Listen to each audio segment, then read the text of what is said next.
ito ay rated SPG, striktong patnubay at gabay ng magulang ang kailangan. Matindi ang dedikasyon ni Senyor Facundo, magawa niya lang ang kagustuhang makapagtayo ng sariling laboratorio.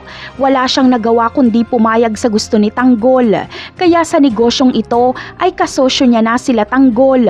Yayaman sila Tanggol dito. Pero hindi magiging madali ang lahat dahil kailangan nilang kalabanin ang iba't ibang mga sindikato, magtagumpay lang sila.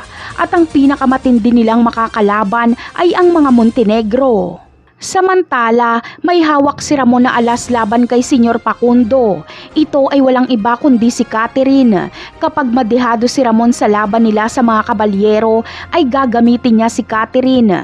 Tatapusin niya si Catherine kung hindi magpapatalo si Senyor Facundo. Kaya isa ito sa malaking problema ni Facundo. Hindi papaalisin ni Ramon si Catherine sa mansyon dahil alam niyang magagamit niya ito balang araw.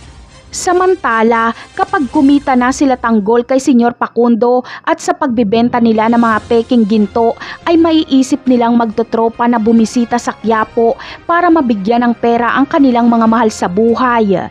Dadalawin ni Tanggol si Marites sa palengke. At dito ay ikakagulat ni Tanggol dahil galit na galit sa kanya si Marites at kung ano-ano ang pinagsasasabi nito tungkol sa tatay niyang si Ramon umano. Hindi maiintindihan ni Tanggol ang sasabihin sa kanya ni Marites na sumama na daw umano siya sa tunay niyang ama na si Ramon Montenegro. Dito na malalaman ni Tanggol na ang mortal niyang kaaway na si Ramon ay ang tunay niya palang ama. Itatanggi ni Tanggol ang lahat ng paratang ni Marites. Magtataka naman si Marites kung sinong Tanggol ang sinasabi ni Ramon na kasama niya na daw umano sa bahay. Napakarami pa nating dapat abangan sa mga susunod na episode. Paalam!